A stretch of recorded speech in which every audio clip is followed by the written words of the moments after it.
Welcome to episode 251 of Shane Plays Geek Talk.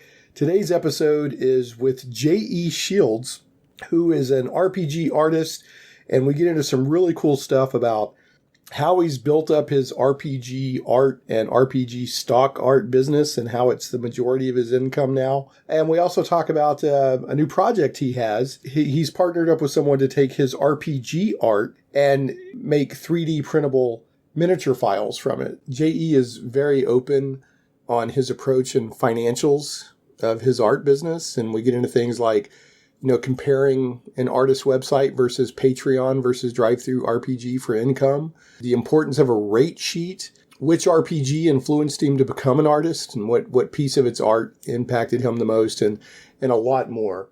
I really had a great time talking with JE, and I really think you'll enjoy this episode. I also want to remind you to check out Shane Plays Geek Talk advertising partner Cursova Magazine. That is CIRSOVA Magazine. It's just a really cool publication that it's sci-fi, it's fantasy, it's pulp fiction, it's adventure fiction. It's keeping that torch alive of those important magazines from the past that had so much influence on the science fiction and fantasy that we know today. And there's some cool stuff being published in there right now. So check it out. That's Cursova Magazine, CIRSOVA Magazine. And now, on with the show. Shall we play a game? Why, yes. I believe we shall. Oh, I got a live one here. Getting geeky in Little Rock, it's Shane Plays Geek Talk, a journey into the things we love. I'm your host, Shane Stacks. Thanks so much for tuning in. I always like to remind folks that Shane Plays it's often about games, as the name would imply. Shane Plays Geek Talk, but it's not just about games. It's just when I play. It's when I geek out.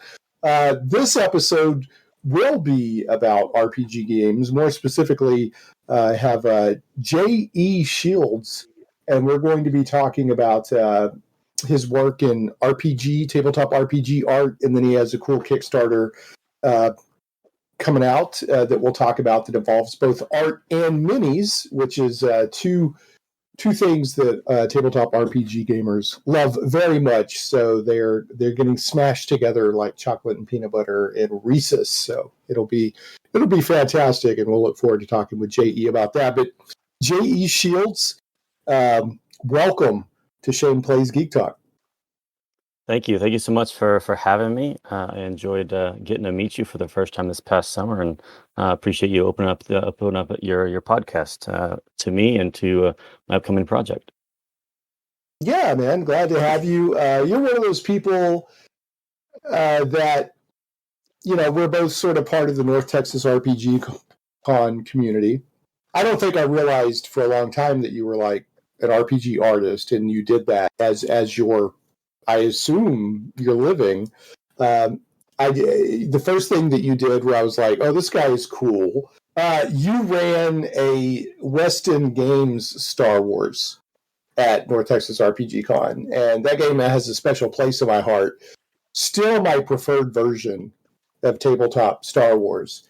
And you ran a very fun scenario where I think the day before you sprung aliens like xenomorphs on the players, and then for our game you sprung predators. So we're running around on a Star Destroyer, not only fighting stormtroopers but fighting predators. So that was great. Why don't you tell us a little bit about yourself, and we'll get more into your RPG art, but more specifically, just how long have you been tabletop RPG gaming, and anything else you'd like to share with us? Sure. I began creating art for tabletop RPGs probably 7, almost 8 years ago, and started off part-time and then rolled quickly into full-time. It is my primary source of income. I'm actually a preacher, and I do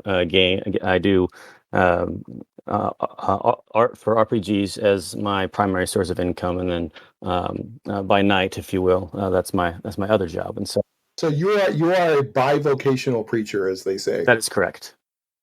Yeah, well, that's fascinating. See, I didn't know that either, or either. I want to sound British. I didn't know that either.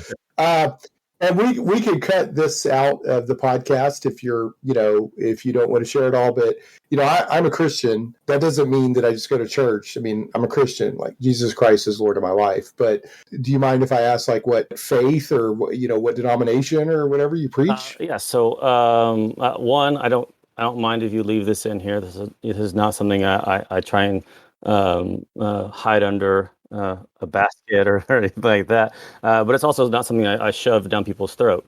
I want to build relationships with people, and when we look at the way Jesus lived his life, it wasn't forcing anything upon anybody, but he just loved people, had relationships with them, and then through that was able to be a blessing and minister to them. And so that's the type of faith I want to emulate, rather than hey, everybody has to know that they have to believe what I believe, or else nothing like that. So but as far as my particular brand of Christianity, I'm Baptist, but I recognize that can also be a loaded.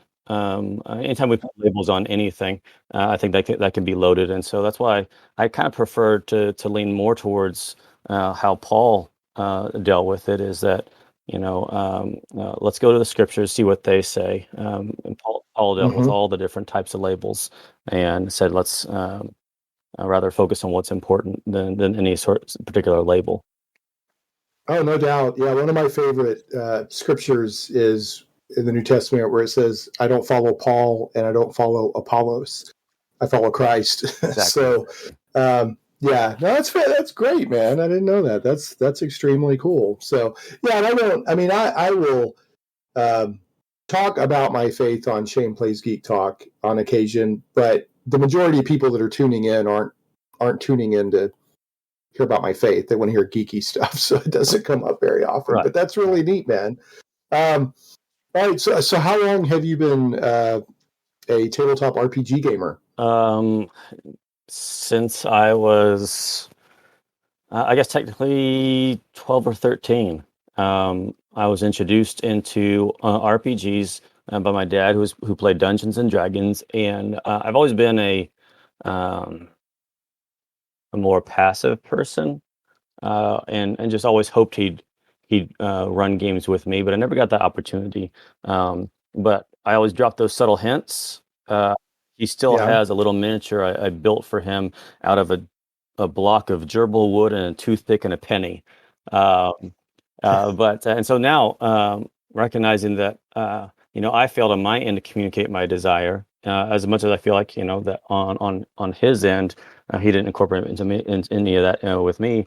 It's now the main reason why I invite him to come along with me to North Texas to recoup some of that we missed together. But that's when I first got introduced to it. But then when I got into high school and had maybe middle school, I had a friend introduced me to RPGs, and I played a little bit of Vampire with him, but really didn't fully get into it until high school when I actually joined a weekly group and got introduced to Marvel, to Palladium Rifts, to ElfQuest, a number of different ones, and began playing from there. So that's about how long I've been role playing. Once adulthood hit, there was some rockiness as far as we all know the difficulty of scheduling regular gaming, and I probably had a good bit of a hiatus before being able to return. And even now, the majority of my role playing comes when I attend conventions. So, but I am back at it with my kids. They're all old enough to be in a group together, and so I have been enjoying that on a more regular. Yeah, I've got my son and his cousins. They're just starting to get old enough where I'm thinking about sitting down and running games with them. And I actually picked up. They recently had a Kickstarter for Dragon Raid. I don't know if you remember Dragon Raid or not. Yeah, but, I picked up the card version, the card game of that. Yeah. I picked that up too. The First Watch, Light Raiders First Watch, if that's what you're talking about. And then pick that up. So I think, I'm gonna play like D&D and other stuff with them as well. But I'm thinking about running Dragon Raid because I played Dragon Raid some way back in the day, but I didn't play it as much as I wanted to. I had a copy of Dragon Raid, and we played it for a little bit, and we have some memories that they still quote from occasionally. But I only backed the card, the scripture memory game. But yeah, I'm on the same on the same wavelength there. We played it some, but probably won't be the primary thing we play. Yeah, that's cool. So what is your? Well, I've got to ask before I forget. The mini that you made your dad out of gerbil wood and the penny and everything. What was the mini of? Do you remember? A monster. I think it was troll. I think it was a troll. I've had to go back and think That's about it. cool. But when I look at it now, I'm like, I know it was a monster. It was a monster of some sort. The toothpick had to be like a spear or something. But yeah, that's great. I love that, man. So what is your? I know you said you mainly get to scratch your gaming itch at cons these days. What is your go-to game that you try to play if you can, or maybe even with your kids? All right, so the go-to game that I try and run. So the obviously whenever this is brought up, there are multiple facets. Which game do you play? Which game do you run? Which game do you want to play? All those sorts of things. But so the primary thing that I wind up playing with my kids and their friends. I've been working on a game mechanic system for quite a while. And so whenever I get the chance and I feel like it's at a point of revision, I'll run that with them. Currently, we're playing Tiny D6 Superheroes because because of the group size that we have, which can range from 8 to 12 people. That's just a very simple game to run through and not hug up a bunch of people's time around the table. That's a big group. Yeah, no doubt. I used to run D&D 5e at my game shop. They were looking for DMs, so I was very flexible since I was running it on behalf of the store. And at one time we were playing a 5e D&D game that had 12 people in it. Yeah. That was crazy. Yeah, but it can also be really fun with that many people. So if everybody's dedicated to having a good time, that size group can work. Yeah. But as far as my go-to, if I had to drop and run a superhero game, it'd be Marvel, the classic face game. That's probably currently my go-to superheroes to play. But if I have a chance, my favorite world to play in is Rifts. I'm not vouching for the system, but the world I absolutely love that world. So yeah, it's bonkers. Yeah, I still remember Rifts is such a part of my. I never played it, I don't think, but I've talked about it with people so many times, and I do love what I've the source books I've looked through. And then I just remember those ads of the comic books and stuff where it'd be like mega damage. And I love it. I love the whole bonkers, over the top. And I think Rifts is where I first read about ley lines. If I remember right, ley lines figure into yes, they do. Rifts. But what's interesting, people always talk about being gonzo, but the way I was introduced to the world and my understanding of the world is that it's not gonzo. It all makes sense for it to be together in the way that this whole storyline was built out. That's what I love about the world, that you can wind up playing in pretty much anything because of the history and the creation of the world itself. And so for me, I don't think gonzo, like not in the weird sense that some people do. It all makes sense to me. But Rifts is one of the RPG, if not the RPG, that is responsible for me being an artist for this industry. Rifts had great art. That really, in addition to like the mega damage and all that advertising campaign, and by my over the top with Rifts, I always think of it like it turns things up to 11, not like it threw everything in there, but it was just loud, I guess. But the art for Rifts was fantastic. Yeah. So that grabbed a lot of attention. So do you have any specific memories of certain pieces of art or artists that worked on those early Rifts? that made that impression Hands on you? down, Ramon Perez. All of his Okay, I'm gonna look him up real quick. yeah, while all of you're his talking. work in the New West, Lone Star. Well, he did a lot of the art, but those two are my favorite sources. Um, and off the top of my head, the illustration I think I love the most. I mean, it would be hard to choose if you laid them out all in front of me, but the Grackle Tooth. Grackle Tooth. All right, let me look it up. The Grackle Tooth. Yes, yeah, and you gotta find. Okay, I will put a disclaimer and no hate on anybody else who has drawn a Grackle Tooth, but there is not any Grackle Tooth I have been satisfied with except for Ramon Perez's. Fix Ramon's. Yeah. All right, let me see if I got his here. Let's see. Oh man, this is some great art. Yeah, I'll have to edit some of this because people aren't going to want to listen to the silence while I'm. Well, I'm also pulling up and make sure I can get you a link. Have you been able to find one? Yeah, I think this is Perez's. Yeah, the Grackle Tooth. It looks like it's got Perez's signature on it. Yeah, that looks pretty cool. So Ramon Perez was a big influence on you. Riffs was an influence on you. Any other? Can you think of any other influences? As far as art wise, I got into comic books. I was introduced to them in middle school. When I was first introduced, there was a kid who had Gen 13 was first coming out, but wouldn't let anybody, let anybody look at it. So and now I think I understand why. But when I got into high school, made friends with someone who actually despised my girlfriend at the time, and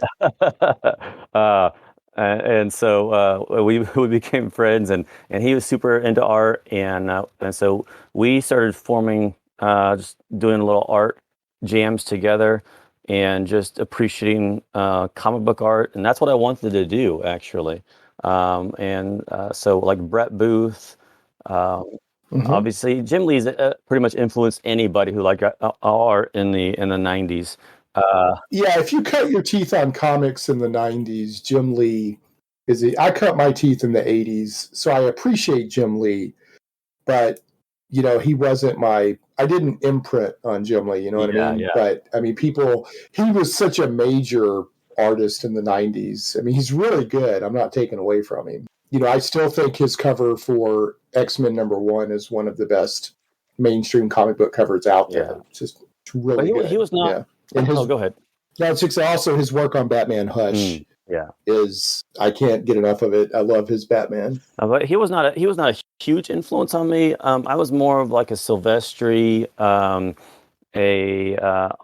I also like some of the weird styles. I think of Sam Keith and Jay Lee, and while they didn't necessarily imprint on me, I really loved that. At least I don't think that they imprinted on me. I do know that J. Scott Campbell and Joe Madeira definitely had some imprint on me for a while, and now I've been, I think, developing my own style. Decades later, but I don't. So are you a Mike Mignola fan at all? Do you like Mike Mignola? I like what he's accomplished. I don't think I can do it.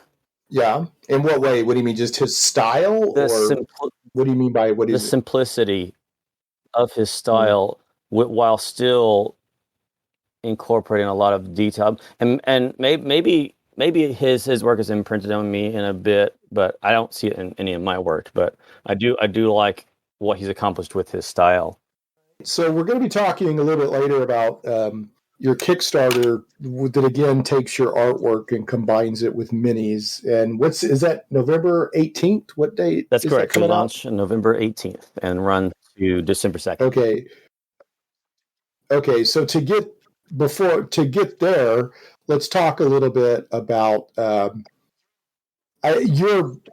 your stock art, your art that you do for the RPG art industry is well known enough that when you first came into my Discord, one of the people that hangs out in my Discords was like, Jeshields, the art guy? We use your art all the time. So, which I thought was really neat, and that was in the Discord is Dugan SF, and he's with Studio 404, and they do, if I remember right, they do a lot of stuff for the Genesis system, and I'm going to have him on the podcast in the future. But so, how did you go from like just loving RPGs and doing art? Like, well, how long have you been doing RPG art as your main source of income, and how did you get there? How did I get to doing RPG art? So when all right, so I'll backtrack. I went to the Art Institute of Dallas for my art education, thinking I was going to go and do comic books, and because I mentioned them earlier. So you were serious enough, you went to school for art to get into comic books. Well, so I wanted to jump from high school straight into the comic book industry, but my parents convinced me enough to go at least get some education just in case. And in my mind, yeah, just in case it didn't work out. And so, now I'm glad I did. There were a lot of things that were tied to all that. But when I got a half scholarship to the Art Institute of Dallas for graphic design, and as I began looking at my the whole route I was taking, there wasn't any storyboarding in there. I was like, dude, that's comic books in a nutshell. And I recognize now that there's more to it than that. But I switched over to computer animation, got a degree doing that. Wound up getting a job creating games for an NHRA drag racing.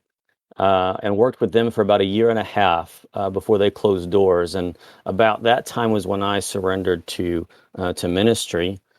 Fast forward, I'm attending seminary, and at the same time, I also have a desire to serve my country. And there's so much story in here. Lay it out there. It's gonna be a fire hose, so I'm just gonna try to shotgun blast and give you bits of it, and you can ask questions as you desire. Trying to as I began feeling out this whole desire to serve my country and trying to talk to my wife about it, it winds up where my wife eventually says, whichever direction I feel like God's leading, she's willing to follow, and I joined the Marine Corps. And there's so much I even want to talk about there, but I'll get hung up in all the details and not get to where we're actually trying to get to answer the question.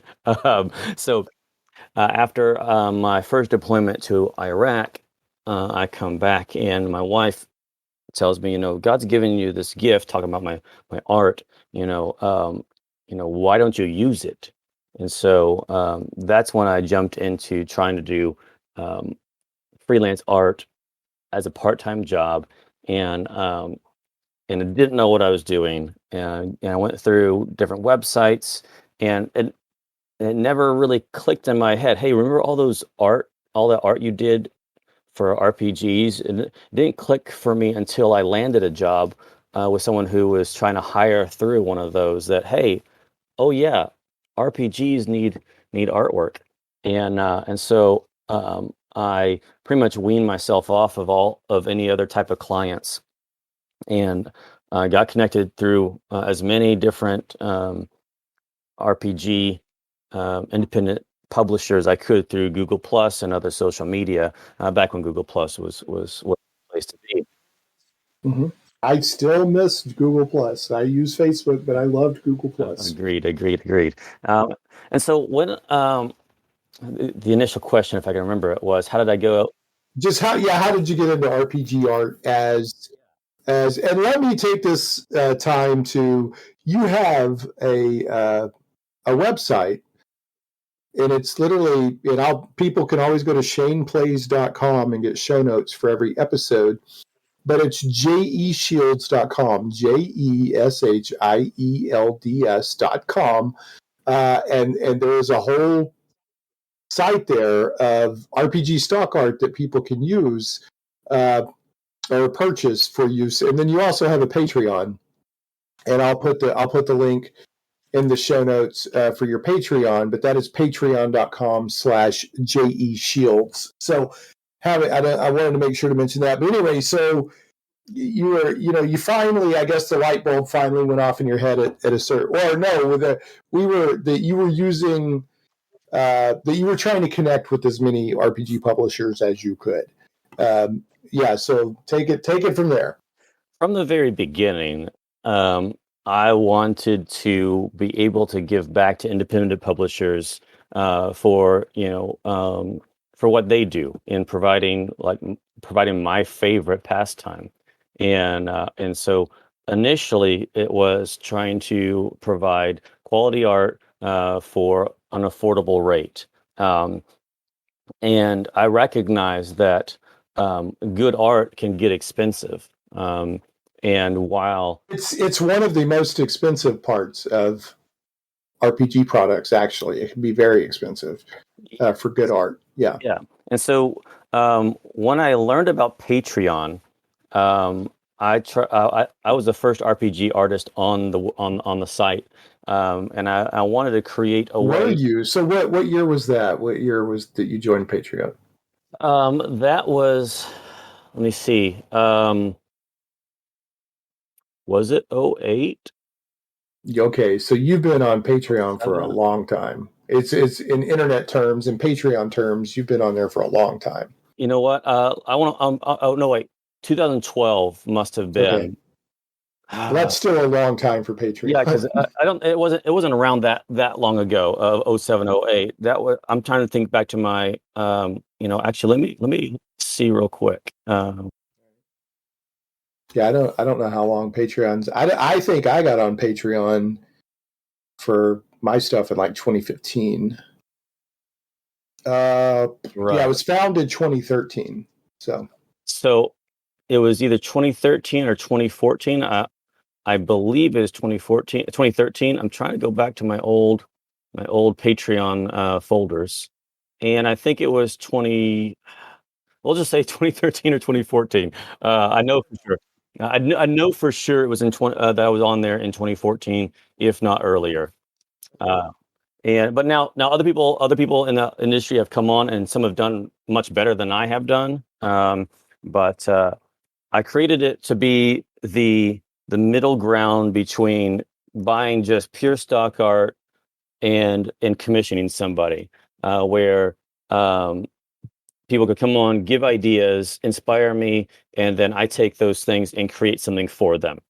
And then those illustrations become stock art that patrons get to use first, and then and for a while it was they get to be first for a long while, because I was years behind in getting stuff up on DriveThru. I still am years behind in the amount in the available artwork I have, the stock art that I have, years behind in getting it up on DriveThru. And so that was So people can also buy your stuff on DriveThru, but if they want the newest, then they need either the Patreon or your website. Would you say that's fair? I would say my website, Patreon. Okay. If you join the Patreon, you get the stuff I create each month for that. And so, but as part of the Patreon, you also get a certain amount of credit every month to go onto the website and just download art as part of being a patron. Okay. And so, but now eventually, I bit the bullet about a year ago, not quite a year ago, and sat down and I hacked and coded my website to be exactly what I wanted, where I could create something and have it up in almost no time, and then also provide credit for patrons to use on my personal site instead of having a middleman to run through. And so now I have almost 2,000 illustrations up there, and pretty much everything I have available. There are a few things that aren't up that I do have available, but they are kind of rare pieces where I've done, and I'll sidestep a little bit and talk about my stock art. I don't do I don't illustrate just to create stock art. The only time for every stock art illustration I do, it was either created through a crowdsourced project like Patreon or Kickstarter, or it's been a commissioned piece where someone wasn't interested in purchasing all the rights to it. And so I do have I do have some illustrations where someone published purchase just the rights for a specific purpose. And so, like, I'm thinking I've got some dinosaurs that were commissioned for a board game, but I don't feel comfortable throwing them on my website with the kind of the blanket light. Yeah, it's interesting the route you've taken. I don't know if you might have met him at North Texas or bumped into him on Facebook, but I recently talked with Ed Bickford, who does RPG art, and he's almost, I think, exclusively commissioned. Whereas I don't think he's messing with the stock. He might be doing stock art, but I don't think he is. So you've gone a completely different direction. With making a living off of art. So it's interesting to hear two RPG artists, with two different perspectives on how they've, built up their career or whatever. So. Yep. And yes, I have met Ed, and actually it's his fault that I plan on trying to have a booth this coming year and sell some of my originals. So. Oh, great. Yeah. Yeah. See, I didn't even know that, when I was in your game, and I didn't even know that you were an artist, I don't think, at that point. So wouldn't hurt. So you've got your website, you've got Patreon, and then you also sell some stock art on DriveThru. Now, I want to be very clear. I do not want to get into how much money you make, because that's your business. However, do you feel comfortable talking about, like, your website is a certain percentage and Patreon is a certain percentage? Like, if somebody was going to pursue Patreon or doing their own website, do you have a recommendation? So I'm super open about prices and about all sorts of stuff, about the money I make. I don't hoard that information, primarily because I don't think that we should be quiet about those things. And also because I don't feel threatened by other artists. My artwork's gonna appeal to certain people, and they're not gonna appeal to others. And there's only so much of me to go around. Where I've had people come to me for artwork, and I just don't have the time for that project or something, and so I'll pawn it off on another artist, and why not share that? And so I also think that the art industry is such a weird industry where you can go online and you could Google what the average pay for pretty much any other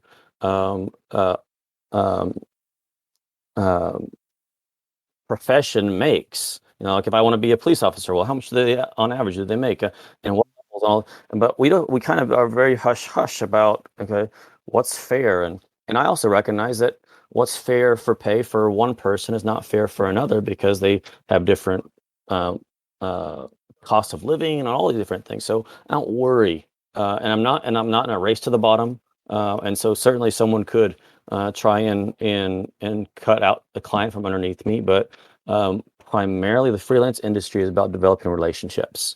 Mm-hmm. And trust. Yeah. Yeah. Absolutely. Yeah, I talked about that a lot with Ed, actually, how important relationships are. In the RPG industry, period. Tabletop RPG industry, but definitely with art. So, would you say that? Do you get, like, more of your income from your website versus Patreon, or? From my website, no, not yet. I will say that the very next month after I set up my website, I was already doing better from sales through it than I was through DriveThru, which is very interesting to me, because DriveThru has millions of customers, and if we limit it to just independent publishers, then probably thousands of independent publishers, and I have 200 people on my site. And so, right. One, obviously, I'm cutting out the middleman, and so DriveThru takes their 35% cut. Sure. And I don't get into the politics or the thoughts behind any of that, but maybe politics is too strong of a word anyway. But that's I was I felt like I need to make this step. And so, but as far as my income from Patreon, let me do one quick calculation. Oh no, so I would say my income from Patreon is about a fifth of my my monthly income. So Patreon's better is like a better source of revenue, if you will, right now than your website, but your website quickly outperformed DriveThru. Yes. Okay, And now interesting. I do recognize that that there are some things I possibly could do better through DriveThru. I know there are people who do really great through DriveThru, but they have also been doing it for a lot longer, and being very purposeful about some of it. And so, If any artists are listening to this, I think it's always good to talk about the business side of things because it's a reality. But let's move more into the fun stuff. Like what is your favorite kind of stuff to draw?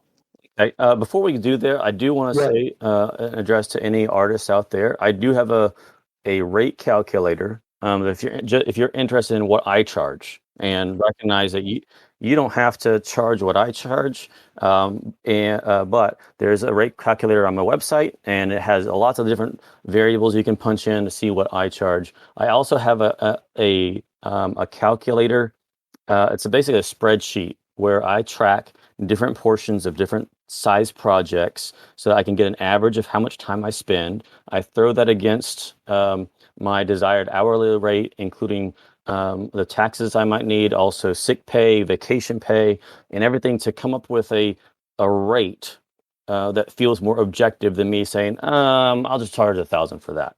And so anybody that's interested in that, just reach out to me on Facebook or any of the social media where you can find Jeshields and ask me about it, and I'll give you a link to that for free. So if you want to be able to use that sort of thing too. Yeah, you've taken it way further than most. You've gotten a lot more comprehensive with it, but I don't know anybody in the art industry, whether it's RPG art or comic book covers or whatever, that's freelance that doesn't have a rate sheet. Like a rate sheet is a mark of professionalism. That seems to be a good thing to have. So if somebody's out there wanting to make money with their art, there's nothing wrong with saying this is what I charge. Yes. That doesn't mean you can't negotiate, but there's nothing wrong with saying this is what I charge, because your time and your talent and the experience you put in to develop your talent are worth something. Correct. And since I'm self-employed, I have all right to say, hey, I got a family of 6. And if you want my work, this is what I have to charge in order to be able to provide for my family and all that. Yeah, and you can't pay your rent with exposure.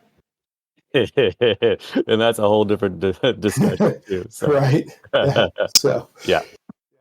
But you would ask what's my favorite stuff to illustrate, and I wanted to actually answer that before we both forget it. Yeah. No, thanks. Yeah, go for it. Yeah. So my absolute favorite would have to be a balance between sci-fi and superheroes. I probably would do more if superheroes were liked a lot more or used a lot more. I would do a lot more of them, but they just tend to not do as well with stock art sales, or to my knowledge. And so I do a lot of sci-fi. I like to do a lot of sci-fi. My patrons request a lot of fantasies, so that's just comes standard. If you're going to do stock art and try to make a living with stock art, fantasy is going to have something you dabble, put your toe into. I tend to. I've been told, or at least my understanding, I'm one of the few that focuses on sci-fi or has a good amount available on it, and so. But not just you asked what my favorite things to illustrate. Sci-fi is the genre, but I like characters. I like creatures. I like robots and droids. Though I'm not a technical artist, like for most of there are people who do great technical drawings like mechas and crafts and stuff, and that is just not me. I have no interest in trying to measure things out and make sure that these are all um, super accurate and all the angles and degrees and all that. That's just not me. I like more organic stuff. Yeah. So how would you describe your art style? Like if you were asked to give 2 or 3 adjectives on it. A cross between old school D&D and comic books. I'll say 90s era comic books. Yeah, I like it. Oh, you've got a nice xenomorph here on your website. It's your own take on a xenomorph, but it looks really cool. You call it a biped lobster alien morph with egg and young. I'm guessing some of this stuff is based on requests because you have a werefrog on here. So did you come up with a werefrog, or was that somebody requested you make a werefrog? When it comes to creating stock art, you have to be generic. You have to be able to create stuff that people feel okay putting into their products. And so if I was to draw a xenomorph, no one would use it because they get hammered with technical legal stuff. So everything has to be my own take, and that's some of the fun of that. There are things that do become requests. That werefrog was a drawing from my teenage years, and I figure that if I have artwork and people want to use it, actually this is another topic of being a stock artist.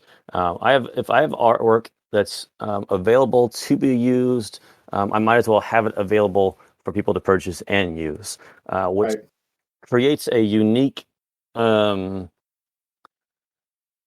experience for me, because someone will be like, hey, I'm using so-and-so's artwork for this and this product, and I go, I forgot that's still there.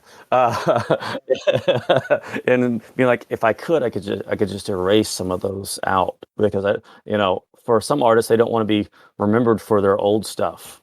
But that's just the space we exist in. People love certain actors for certain movies, and they're like, "Forget I did that. What about this new one I'm working on?" No, but that's just the space I work in now. That I can think of some of them right off the top of my head that I could just wipe out of existence. But I want to be a blessing to independent publishers, and if that's going to fit that need for them, then let it be there. Right. Yeah, and I want to point out, just to make sure that this point's being made. Now, anybody can come along and buy your art, but this stuff specifically is being used by RPG publishers in their products.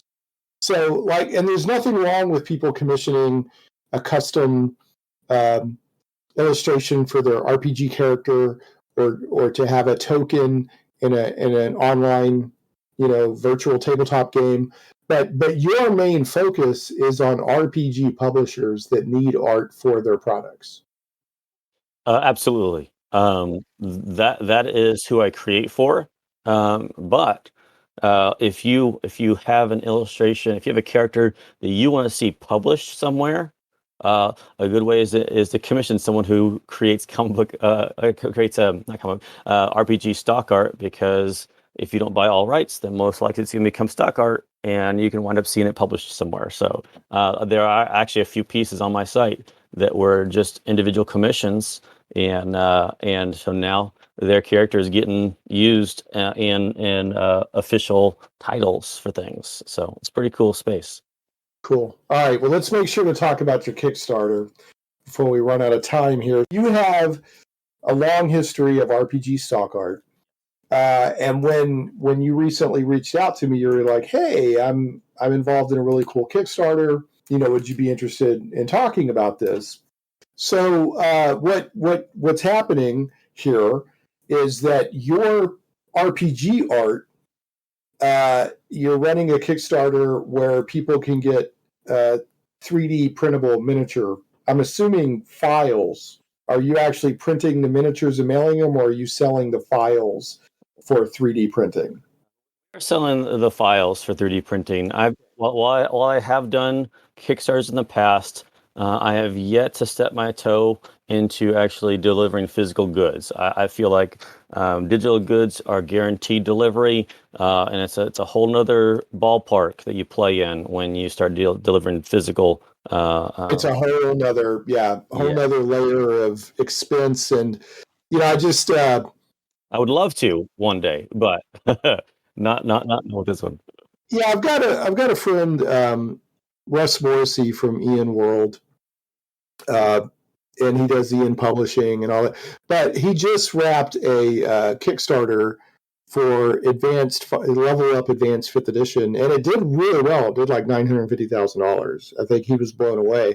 And I did a little bit of design work on that product, so it was really cool to see the RPG thing out there. But Russ and I had him on the show 2 or 3 episodes back. He's a frequent guest, but we talked a lot about revenue versus profit.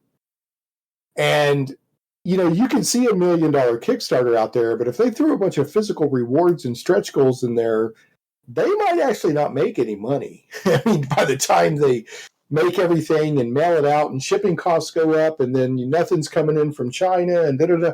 So there's a lot of thought you have to put into when you decide to offer rewards in a Kickstarter, is what I'm saying. So I don't blame you at all for saying, hey, here's the files, and you can print them. So tell us about your Kickstarter, Uncommon Monstrosities, launching November 18th. I love the picture here. I know on the 18th this should be publicly available, but you sent me a preview, and I love the 4 minis that are on the main picture. Really cool looking creatures and stuff. So tell us about this Kickstarter. This all began when I had someone reach out to me asking me if they could create miniatures, 3D miniatures, or models of my artwork. And I've always been very loose with permission on my artwork stuff. My licensing for my stock art is super, super relaxed. And so when he came to me, I'm thinking, cool, yeah, he wants to just create these. And I was thinking initially it was just this personal thing. And if someone wants to use my artwork for personal projects, I don't have a problem with that. And so I was like, yeah, and then he started talking about selling them for profit. And so we got to talking some more, and I felt like this was a perfect opportunity for a Kickstarter. Because I knew that he was about to step into a place that I had been, where he's trying to create a backlog of products and wants to essentially be a stock artist for 3D stuff. But I know it doesn't work. In order for you to be a stock artist, and you're creating when you're creating stock just to create stock, when it's micro sales, you have to have so much of it to be able to make a living, that for much of the time you're just creating for nothing. And so I said, don't do this. Let's do do a Kickstarter. And we hashed out percentages and all that stuff. And then he comes back to me and tells me that he can't do a stock art. They can't do a Kickstarter because of the location. He lives in Brazil, and so we had to flip tables. Where now I become the project manager, and it also helped because I have experience with it, and so here we are. Where he's been inspired by my artwork. He wants to create 3D models, and I said let's do this. And it's Uncommon Monstrosities because pretty much every illustration. Actually, I back up. Every time I do an illustration, I don't want to do the same old illustration. Now that there are some illustrations of mine that are kind of trope, but I try and step out. I try and break some of those tropes. And so even like the brain devourer that you can actually see on the project page. The initial illustration was a very different take on the old school brain devourer. You can still tell what it is, but it's a unique one where it can in fact be an entirely different monster if you so choose. And so I also wanted to give, and I'm hoping to give some love to some less some monsters that don't get as much attention. And so that's what I wanted to do with Uncommon Monstrosities, that even if it is one that is more well known and used, for instance, the Beholder, I want a different take. I want it to be something uncommon that not anybody, not everybody gets to have these things at their table. Yeah, I like your design on the monstrous eye quite a bit. I love your turtle dove That's pretty great. So so they're instantly recognizable to be used as certain types of monsters, but you can also use them, as other stuff too. So, and you have variants like on the monstrous eye. There's a variant with and without its mouth open. Yeah, so there are different levels that give you different things as far as the pledge levels go. And if I can remember, so the base the base pledge basically just gives you the initial 20 monsters that we're trying to make. We have committed to up to 100 as we unlock them. But the lowest pledge level is just for those initial 20. But everything beyond that gets everything we unlock. And so with that comes the variant models where you have, like you said, the open mouth, the closed mouth. That way you can also create hordes. It's not like all the same. You can tell that these are all the same creatures. And we've committed to 2 variants per monster. So you'll have 3 different types of different poses or mouth open and all that, as well as unique bases. And we also have a few Kickstarter exclusive that these are only going to be available through Kickstarter. So that there's also a pledge level to get all 5 of them. There are ways to unlock a few. One is if you go on right now to the backer kit and throw in your email address and get included with the newsletter, you'll get one of those Kickstarter exclusives. Also, if you pledge within the first 48 hours of this project, you'll get another one. But if you want all 5, there's a pledge level for that as well. So speaking of which, I did say that I would tease a model that has yet to be shown to the public. And yes. So I'm gonna tease the original illustration because every one of these are based off of an illustration of mine. It's not someone else's or some other thing. It's all my artwork turned into 3D reality, which is cool for me. That I'm kind of now to a level where some people are recognizing my name, and now I'm to a level where someone was coming to me and wanted to use my stuff. And I don't feel like I'm all that special. But it's also just neat to be at this stage of my career. So give me 1 second, and I'll throw it into the Discord link. Okay.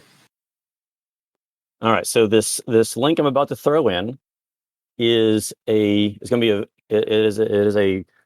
D&D favorite that people have love as a creature. Lots of people love. They love to hate. I'll put it that way, but it's my version of it. It's a unique take on it. So here it is. 1 second. Ah, yes. Yeah, that looks fantastic. That's one of my favorite classic D&D monsters. Obviously, it's the Rust monster. Yes. And that's probably the best, I guess, most energetic, fearsome depiction of a Rust monster I've seen. Usually they're just kind of there. And what's scary about them is that you know what they can do. But this one looks very, I don't know, there's something about the pose and the layout here that I like a lot. So, I love the Rust monster. Yeah, always have. It was initially drawn for Courtney Campbell's Beck Me.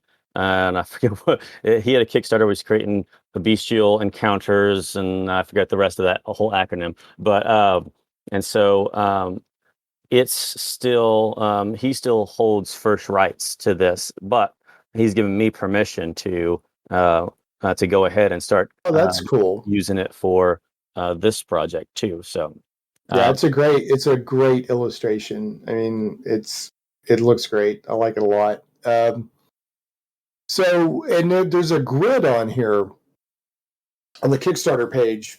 People as of November 18th, you just search for Uncommon Monstrosities or go to shaneplays.com and look for the show link, and the link to the Kickstarter will be there. But there's a grid, a 4 by 50 grid or something like that of locked and unlocked monster art or art for locked and unlocked monsters in this Kickstarter. And then at the end, there's a lot of question marks like, oh, what's this going to be if we get to a certain level? And I really recommend people check that out because the art looks great and it gives you a really good. Is that an actual printed or is that a 3D model? That is a 3D model. I said I was gonna tease it. Now that illustration I think I have shown before, but Right. the actual 3D turnaround it is now That looks great. Oh man, yeah. So what's happening is on the Shane Plays Discord server, JE has shared a animated GIF of a 3D model of a 360 of the basically the Rust monster, although it's called something different. The artwork or the 3D printed file you'll get through this Kickstarter, and that looks fantastic. Looks really good. It's interesting being in this position where someone is taking my work and doing their own their rendition of it. So because as an artist, I notice all the little different details, and there are things that he'll add or things that he'll change, and some of it's for specific purposes. For instance, he's got to be able to create it in such a way that it can be printed without much issue. You'll notice that the antennas are a lot shorter, understandable when doing 3D print. The tongue is kind of laid out over one of those antennas, so it has a little bit more support. But then there are smaller things where you're like, wait, okay, is that how he interpreted these little marks here? Is that, did he know, like for instance, in the 3D version, it's got nostrils. I don't remember illustrating nostrils, but I could see how some of the line work I've done might look like a nostril. Yeah. Right. So yeah, well, it looks great. Yeah, it looks fantastic. I'm super impressed. So on the Kickstarter, what are like the different levels that people can get involved at? So the first level is basic monsters. It's just the 20 initial monsters that we're creating, and you can get those at 25. For 35, you're going to get the initial 20. You're going to get all the variants, which is another 40 different models, because you're going to have the 2 variants per monsters. You're going to get the detailed bases. So for every monster that's we have the basic flat bases that we can create them to be on, but they also have detailed things, whether they're like you see on the Rust monster, it's got the skull and the whole cave aspect. In addition to, that's what's going to unlock our stretch goals. You'll get all that will unlock whatever stretch goals we get to, and we've committed to up to 100. If we unlock that many, that pledge level is going to get them, and that's at 35. Beyond that, we've got the 45, which is the Kickstarter exclusive. There are only 100 of those available, where they're going to get everything previous plus those 5 Kickstarter exclusive. The only place you're going to get them is here. And then lastly is, I'm sorry, not lastly, there are 2 lastlies. There are 2 commercial levels. One is 75, which is the commercial bundle, which allows you to print and sell these. Oh, nice. Also, it will allow you to include them into, like, say, an RPG. If you're selling like box set or something like that. And then there is the commercial deluxe, which will include allow you to sell them the 3D prints, but also get access to most of the corresponding stock art that they were based off of. So if you want, say, this Beholder Eye thing, and have that and sell that, you can also get the stock art that I created that it was based off of, and that's at 125. All right. Well, it looks great. November 18th. So I'm going to time this podcast to drop basically when the Kickstarter goes. So stuff looks great, man. I know that, miniatures has always been a big part of the hobby, but 3D printing is getting bigger and bigger and bigger and bigger. So, You did mention you asked about all those illustrations. And one of the things I want to do, we're already creating some monsters that will be ready pretty much from the very beginning. Obviously, you've seen one of them, but I want to allow backers to have input on what gets unlocked next, and influence which of these illustrations they want to see. And I definitely have more illustrations than what's on the website, but that's I had stopped at there, and so all those question marks are room for growth. If there's other things people want to see. I think people should check out, even if they're not interested in 3D files, people need to hit the Kickstarter page and check out that grid, because it's a wonderful representation of your art. So even if for some reason they're not interested in the 3D files, this would, give them a good idea of the kind of stock art you can do. But of course, people check out the Kickstarter page. Check it out. I think you'll like it. So, all right, man, I got to wrap this up. Thanks so much for your time. I've got to do this to you. This is a tradition. I always wrap the show with a bad joke. So I am not even though I am responsible, I will not be legally responsible for any psychological damage that occurs. So here we go. Did you know if you flip a canoe over, you can wear it as a hat? Okay. Because it's capsized. Yes.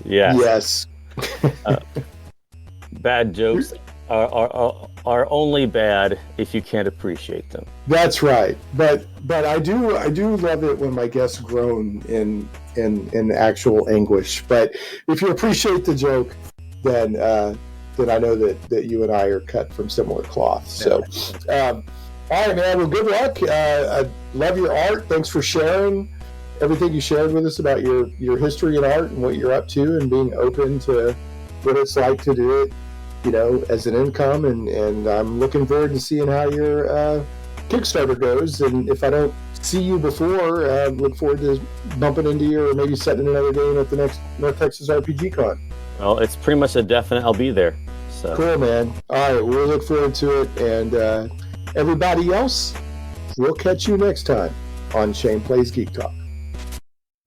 Thanks so much for listening to Shane Plays Geek Talk. I certainly hope you enjoyed this journey into the things we love. For your convenience, show notes with helpful links for each episode can always be found at ShanePlays.com. You can catch the podcast in several places, including on the blog at ShanePlays.com, iTunes, Google Play Music, Stitcher, Podbean, Amazon Music, Verbal, YouTube, and more. Shane Plays is also carried on SciFi.radio. SciFi.radio is sci-fi for your Wi-Fi.